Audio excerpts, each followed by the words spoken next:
मित्रों, स्वागत करती हूँ आप सभी का। आज की इस विशेष अंक में हम जानेंगे कि सावन सोमवार का व्रत हमें कैसे करना चाहिए। स्पेशली 16 सोमवार के बारे में आज की इस वीडियो में मैं आप सभी से चर्चा करूँगी। और ये जो व्रत मैं आज आपसे शेयर कर रही हूँ, ये मैं शेयर कर रही हूँ कि कुंवारी लड़कियों को, जिनकी शादी नहीं हुई है, उनको कैसे सावन सोमवार के व्रत को रखना चाहिए। आज की इस वीडियो को शुरू करने से पहले आप सभी को सावन मास की बहुत सारी शुभकामनाएं। मेरी तरफ से आप सभी की मनोकामनाएं महादेव पूर्ण करे, ऐसी मनोकामना करती हूँ। और ऐसी मनोकामना के साथ आज इस विधि को आप सभी से बता रही हूँ। सावन सोमवार का व्रत, 16 सोमवार का व्रत जब मैं किया करती थी, मैं क्लास 10th में थी, तब से शायद मैंने इस व्रत को शुरू किया था। और आज आप सभी से इस व्रत के वर्णन और महात्म्य को मैं आप सभी से शेयर कर रही हूँ। उम्मीद कर रही हूँ मैं जो भी आपको आज इस व्रत का नियम बताऊंगी, जो पूजा विधि बताऊंगी, उससे आप सभी की मनोकामनाएं भी पूर्ण होंगी। देखिए, सावन सोमवार का जो 16 सोमवार का अखंड व्रत होता है, इस व्रत को हमें कैसे करना चाहिए, पीरियड्स में कैसे करना चाहिए, हमारे घर में कोई बच्चा पैदा होता है, सूतक पातक लगता है, या किसी की मृत्यु हो जाती है इन 16 सोमवार के दिनों में, तो हमें पूजा इत्यादि कैसे करनी चाहिए। इसके साथ ही साथ हम बहुत सारी चीज़ें, जैसे कि इसका उद्यापन कैसे करना चाहिए, एक बहुत बड़ा प्रश्न आता है। और साथ ही साथ इस व्रत में हमें क्या क्या चीज़ें खानी चाहिए, कैसे पूजा करनी चाहिए, माता को क्या क्या श्रृंगार अर्पित करना चाहिए, आज की इस वीडियो में हम यही जानेंगे। लेकिन वीडियो में आगे बढ़ने से पहले दोस्तों, अगर आप चैनल पर पहली बार विजिट कर रहे हैं तो हमारे परिवार का हिस्सा ज़रूर बने, हमारे चैनल को सब्सक्राइब कर लीजिए, जिससे आने वाली वीडियोस के नोटिफिकेशन आप तक पहुंचे सबसे पहले।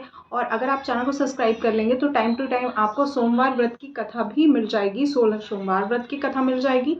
और साथ ही साथ मैं ये भी बताऊंगी कि 16 सोमवार के व्रत को उद्यापन आपको कब करना है, कैसे करना है।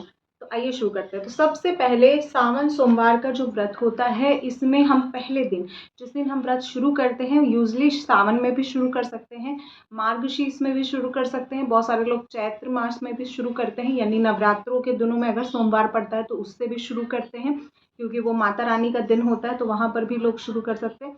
लेकिन मैंने जो शुरू किया था, मैंने सावन से ही शुरू किया था, क्योंकि मेरे यहाँ पर जो मेरी दादी थी, मेरी बुआ लोग थी, वो लोग सब लोग सावन सोमवार जो है, मतलब 16 सोमवार सावन से ही करती थी। तो इसीलिए, क्योंकि सब लोग वैसे ही करते, तो मेरा भी वही था कि नहीं, सावन से ही शुरू करेंगे, तो सावन से ही शुरू करना चाहिए। उसके बाद नेक्स्ट क्या होता है कि हम संकल्प कैसे करें। देखिए, बच्चियों को पता नहीं होता है कि संकल्प हमें कैसे करना है, तो मैं आपको बताती हूँ। देखिए, संकल्प करने का नॉर्मल सा नियम होता है कि आप पूर्व दिशा में मुख करके बैठ जाइए। उसके बाद हाथ में आप अक्षत लेंगे, अक्षत यानी चावल लेंगे। उसके बाद पुष्प लेंगे, यानी कोई फूल ले लीजिए, लाल कलर का फूल ले सकते हैं, केतकी का फूल नहीं लेंगे, बाकी आप कोई भी फूल ले सकते हैं, गेंदे वगैरह का फूल, गुलाब का फूल, ये तो कॉमनली मिल जाता है, ये आप ले लीजिए। और उसके बाद लेंगे आप दक्षिणा, यानी 1 रुपये, 5 रुपये, 10 रुपये, 20 रुपये, जो भी सिक्का आपके पास है वो आप दक्षिणा ले लीजिए। इन सभी को लेने के बाद आप क्या करेंगे, संकल्प लेंगे कि हे भोलेनाथ, इस मनोकामना के निमित्त मैं, मेरा नाम ये, मेरा गोत्र ये, इस दिन पर, यानी सावन मास के शुक्ल पक्ष या कृष्ण पक्ष की, जब भी आप शुरू कर रहे हैं, हो सकता है आपके पीरियड्स हो, तो पीरियड्स में आपको नहीं शुरू करना है, जब आप शुद्ध हो तभी आप इस व्रत का संकल्प करेंगे।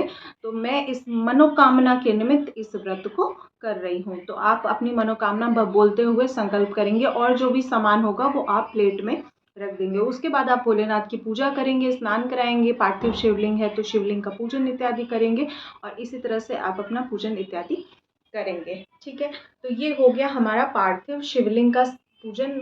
शुरुआत कैसे करना है, संकल्प कैसे करना है। जब हम सावन सोमवार के जो, या 16 सोमवार के जब हम व्रत करते हैं ना, तो हम बीच में कभी भी कोई भी विपदा आ जाए, कोई मर जाए, कोई कुछ भी हो जाए लाइफ में, हमें बीच में व्रत को नहीं तोड़ना है। आप पूजा नहीं करेंगे, लेकिन व्रत आप छोड़ेंगे नहीं। चाहे पीरियड आए, चाहे भूकंप आए, चाहे धरती हिल जाए, कुछ भी हो जाए, आपको व्रत बीच में नहीं छोड़ना है। ठीक है, तो एक बार मेरे से गलती से छूट गया था, तो इसीलिए मैं आपको बोल रही हूँ, और उसके लिए मुझे लग रहा है मैंने बहुत कुछ भरा है। तो आप इस व्रत को छोड़ना नहीं है बीच में किसी तरह से। ठीक है, उसके बाद जो बात करते हैं, मतलब सूतक हो, पातक हो, सूतक पातक मतलब कहीं बच्चा पैदा होता है तो अशुद्धि हो जाती है, और कहीं पर किसी की मृत्यु होती है तो भी अशुद्धि हो जाती है। तो हम व्रत नहीं छोड़ेंगे, बाकी हम पूजा पाठ नहीं करेंगे। ठीक है, मानसिक जाप आप पूरा कर सकते हैं। मैं तो किसी भी अवस्था में ओम नमः शिवाय या जो भी आप मंत्र जाप करते हैं, नमः शिवाय या भगवान महादेव और माता पार्वती का एक साथ नाम भी आप ले सकते हैं। तो इस तरह से आपको जाप अवश्य करना है, पूजा आपको अवश्य करनी है। मानसिक अगर कर सकते तो मानसिक कर लीजिए, और अगर वैसे कर सकते हैं तो वैसे भी आप कर सकते हैं। नेक्स्ट जो प्रश्न आता है कि मंदिर में जाके पूजा करें या घर में पूजा कर सकते हैं, तो देखिए मंदिर में भी पूजा कर सकते हैं और घर में भी पूजा कर सकते हैं, कोई दुविधा नहीं है। शिवलिंग बनाते हैं तो भी पूजा कर सकते हैं, नहीं बनाते हैं तो भी पूजा कर सकते हैं। फोटो से माता पार्वती के साथ भोलेनाथ की पूजन आप कर सकते हैं, कोई समस्या नहीं है, ठीक है। नेक्स्ट जो बात आती है मंदिर में, तो देखिए मंदिर में प्रदोष काल में पूजा आप करें तो ज़्यादा बेहतर है। घर में भी प्रदोष काल में भी पूजा कर सकते हैं आप। एक टाइम मॉर्निंग टाइम पे मंदिर में कर लीजिए और एक टाइम घर पे कर लीजिए। मंदिर में जाना, मंदिर में जो पूजन होता है उसका अलग ही विशेष महात्मा होता है। वहाँ पर शिवलिंग होती है और वो जागृत शिवलिंग होती है, तो इसलिए वो आप अपने हिसाब से देख लीजिए। दोनों जगह में से आप कहीं पे भी कर सकते हैं। नेक्स्ट जो बात आती है वो बात आती है कि बच्चियों के मन में प्रश्न रहता है कि माता को क्या श्रृंगार चढ़ाएं। पूजा पाठ कर लिया, फूल चढ़ा दिया, दुग्ध चढ़ा दिया, धतूर और बेलपत्र इत्यादि सारी चीज़ें भगवान को चढ़ा दी, तो अब माता को क्या चढ़ाएंगे। तो देखिए माता को आप सारे श्रृंगार चढ़ा सकते एक्सेप्ट आप सिंदूर नहीं चढ़ा सकते, ठीक है। उसके बाद आप बिछुआ नहीं चढ़ा सकते, जो टो रिंग होती है पैर में पहनी जाती है वो नहीं चढ़ा सकते। तो सुहाग से संबंधित मेन यही चीज़ है जो आप नहीं चढ़ा सकते। बाकी आप माँ को कपड़ा चढ़ा सकते हैं, लाल कपड़ा चढ़ा सकते हैं, चुन्नी चढ़ा सकते हैं माँ को, माँ की मन्नत की चुन्नी आप चढ़ा सकते हैं उनको। उनको रक्षा सूत्र चढ़ा सकते हैं। उनको जो भी आपकी ज्वेलरी है, जैसे कान का ईयरिंग है या कुछ आर्टिफिशियल ज्वेलरी भी आजकल लोग पहनते हैं, तो वो आप चढ़ा सकते हैं। या फूल का बना के चढ़ा सकते हैं, जैसे फूल का आजकल लोग फूल खरीद के क्या करते हैं, वो मंदिर की मूर्ति के हिसाब से खुद ही बना के ले जाते हैं, तो आप वैसा भी बना के ले जाके पंडित जी से चढ़वा सकते हैं। या अपने घर की जो फ्रेम है या मूर्ति है उसके हिसाब से भी बना सकते हैं। गजरा माँ को चढ़ा सकते हैं आप। उसके बाद लिपस्टिक, आईलाइनर, काजल, बिंदी कुछ भी आप चढ़ा सकते हैं, बस आप उसमें देख लीजिएगा एनिमल कंटेंट ना हो। मेहंदी भी आप माँ को चढ़ा सकते हैं, कोई दिक्कत नहीं है। पायल भी आप माँ को चढ़ा सकते हैं।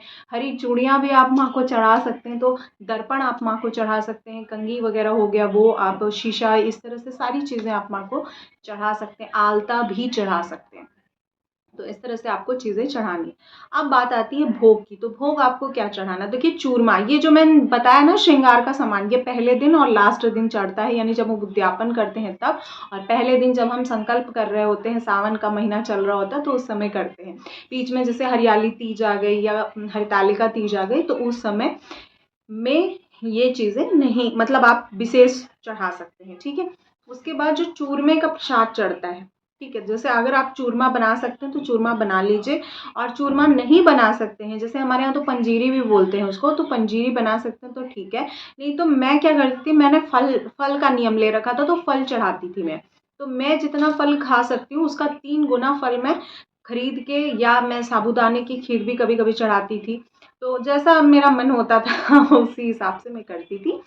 तो लेकिन एक फल आपका कॉमन होना चाहिए। जैसे मैं केला अगर चढ़ा रही हूँ तो मेरा केला कॉमन रहता था, पर मैंने केला नहीं लिया था। मेरी दादी ने बोला कि ड्राई फ्रूट्स ले सकती हो और मिश्री ले सकती हो, तो मिश्री मैंने ली थी। तो मिश्री एक मेरे ऐसा फल था जो मैं पूरे 16 सोमवार चढ़ाया करती थी। बाकी आप कुछ अपने हिसाब से 3 गुना बढ़ा के चढ़ा सकते हैं। तो मेरे यहाँ पर गाय आसानी से मिल जाती थी, गौशाला होते थे, और भी बहुत सारी चीज़ें होती थी। गाय खुद गेट पे आया करती थी, तो गौ का वो प्रॉब्लम ही नहीं था। तो एक हिस्सा गाय को खिलाना होता है, दूसरा हिस्सा आप अपने परिवार में बांट सकते हैं, अपने फ्रेंड सर्कल में बांट सकते हैं। जो मेरे क्लोज फ्रेंड्स होते थे उनको भी देते थे। तो इस तरह से, और वो भी अपना प्रसाद हमको देते थे। और उसके बाद जो हमारा ये होता है, थर्ड भाग होता है, लास्ट वाला भाग होता है, केवल वही हमें खाना होता है। अब हम बात करते हैं कि 16 सोमवार व्रत में हमें क्या चीज़ें खानी है। तो देखिए मैं जैसे करती थी मैं वैसे भी बता रही हूँ, और भी एक तरीका मैं आपको बताती हूँ। सबसे पहला तरीका होता है फलहार, यानी आप फल लेकर खा सकते हैं, कोई सभी प्रकार के फल आप खा सकते हैं।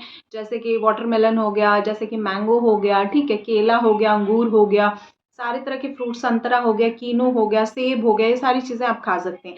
ड्राई फ्रूट्स में भी आप सारी चीज़ें खा सकते हैं, काजू, किशमिश, मखाना, छुहारा, ये सारी चीज़ें आप खा सकते हैं। उसके बाद जो वैसे है, मूंगफली वगैरह आप भूज के खा सकते हैं।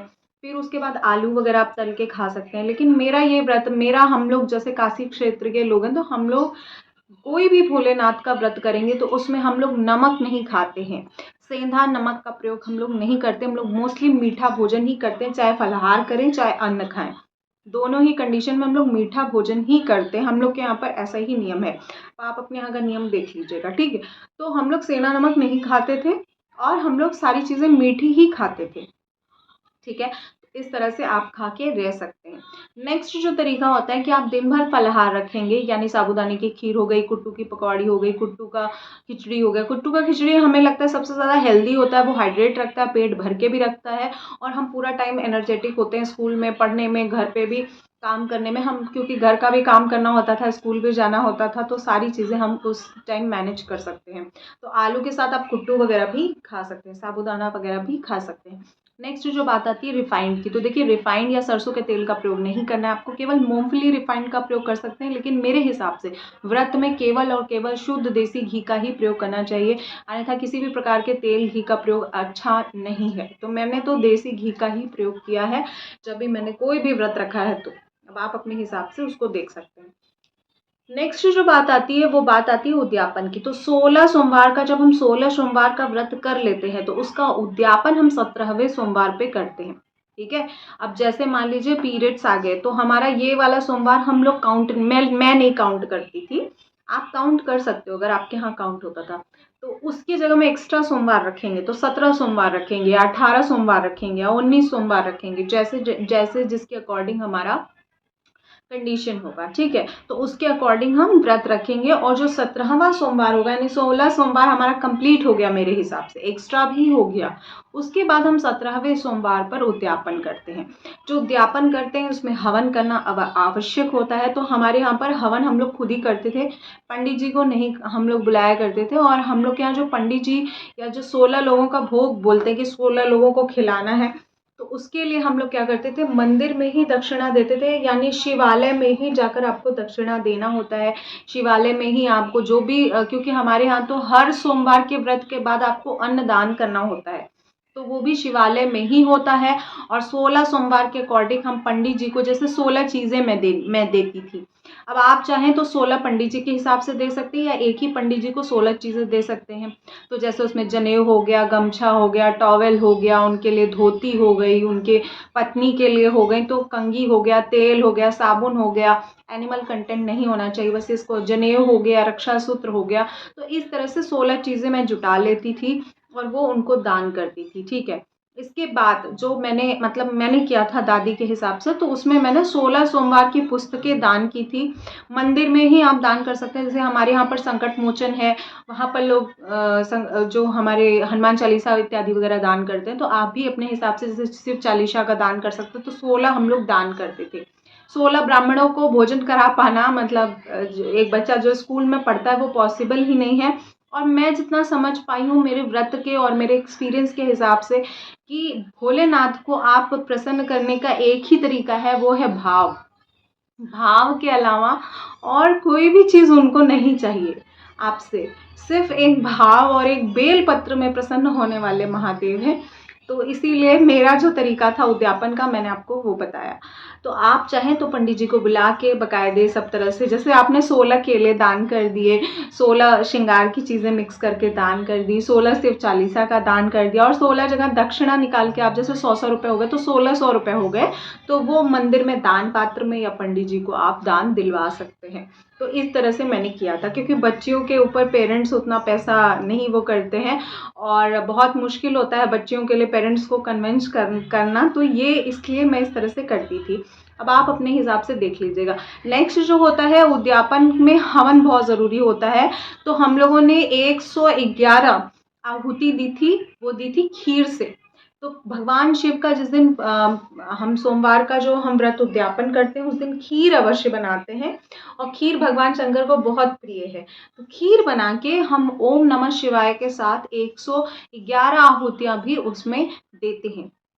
और उससे पहले हम सभी जो हमारे हवन का नियम होता है, ग्राम देवता, स्थान देवता, इष्ट देवता भी हमारे भोलेनाथ ही हैं, क्योंकि हम लोग उनकी नगरी से ही हैं। तो इस तरह से आप उनको हवन देना है और इस तरह से आप उनका पूजन आपको करना है। जब भी आप व्रत रखेंगे, जैसे आज आपका पहला सोमवार है, आज आपने व्रत किया, चाहे आपने फलाहार किया, चाहे एक टाइम आपने अन्न खा के किया, अगर आपकी हेल्थ नहीं सही है या आपको प्रॉब्लम होती है तो आप जो है नमक खा के एक टाइम आप मतलब आप सेंधा नमक का प्रयोग करके भी व्रत कर सकते हैं। आप अपनी सुविधा के हिसाब से व्रत कीजिएगा। दवा ले सकते हैं कि नहीं, तो बिल्कुल दवा ले सकते हैं। तो जैसे मैंने आज पूरा दिन व्रत किया, आप मंगलवार को, क्योंकि प्रदोष काल में ही हम मंदिर जा रहे होते हैं, तो मैं मंदिर जाने के साथ ही प्रदोष काल में ही पूजा करती थी और वहीं पंडित जी को दान कराती थी जो भी मेरे हिस्से का अन्न होता था। ठीक है, जैसे थोड़ा सा आटा हो गया, चावल हो गया, हल्दी हो गया, नमक हो गया, एक आलू ले लीजिए, खीरा ले लीजिए, कोई फ्रूट्स ले लीजिए, तो ऐसे मिला के थोड़ा सा सामान पंडित जी को आप दे दीजिए। किचन में वो लोग खुद ही बना के खा लेते हैं और उनको पसंद भी वैसा होता है कि हम लोग ड्राई उनको खाना दें। तो घी वगैरह हो गया, रिफाइंड हो गया, थोड़ा थोड़ा आप बॉटल में करके उनको दे सकते हैं। तो वो बॉटल से पलट के आपको वापस दे देते हैं। तो इस तरह से भी आप कर सकते हैं। ठीक है, तो इस तरह से भी आप देख लीजिएगा। मंदिर में जो मैंने दान किया था, क्योंकि मेरी उतनी उस टाइम पे इतना मेरे पास था नहीं, तो मैंने ऐसे ही दान किया था। 16 सोमवार व्रत की कथा या जो बुक्स आती हैं उसको 16 खरीद लीजिए, या शिव चालीसा 16 ले लीजिए, और उसके साथ आसन भी आप ले सकते हैं, क्योंकि आसन हमारे यहाँ पर सस्ता मिलता था, 40-50 रुपए में मिलता था। तो जो मंदिर में लोग आते हैं ना वो चालीसा वगैरह पाठ करने के लिए, वो लोग कभी कभी बिछा के भी बैठते हैं। हम लोग तो जमीन पे ही बैठ जाते थे, लेकिन बिछा के भी लोग आसन भी बिछा के बैठते हैं। तो आप आसन भी दान कर सकते हैं। 16 रुद्राक्ष मालाओं का दान कर सकते हैं मंदिर में। तो इस तरह से भी आप अपनी चीज़ें दान कर सकते हैं। तो ये हो गया। उसके बाद उद्यापन का भी विधि बता दिया मैंने कि आप छोटा सा हवन कुंड ले लीजिए, उसमें सभी देवी देवता नवग्रह का हवन होता है। वो अगर आप चाहेंगे तो मैं डिटेल में बता दूंगी। और उसके बाद आपको हवन करने के बाद ये सारी चीज़ें लास्ट डे आपको दान करनी है, और इसके बाद आपका पूर्ण हो गया। तो 16 सोमवार का ये नियम था, ये व्रत विधि थी। अगर कोई मन में शंका है या कोई पॉइंट मेरे से छूट गया है तो आप ज़रूर कमेंट कर सकते हैं। ये विशेष मैंने कुंवारी लड़कियों के लिए बनाया है कि सोमवार के व्रत को या 16 सोमवार के व्रत को कैसे करना है। उम्मीद करती हूँ मेरे द्वारा दी गई जानकारी आप सभी के लिए उपयोगी होगी। मिलती हूँ इसी प्रकार की नेक्स्ट वीडियो में, तब तक के लिए हर हर महादेव।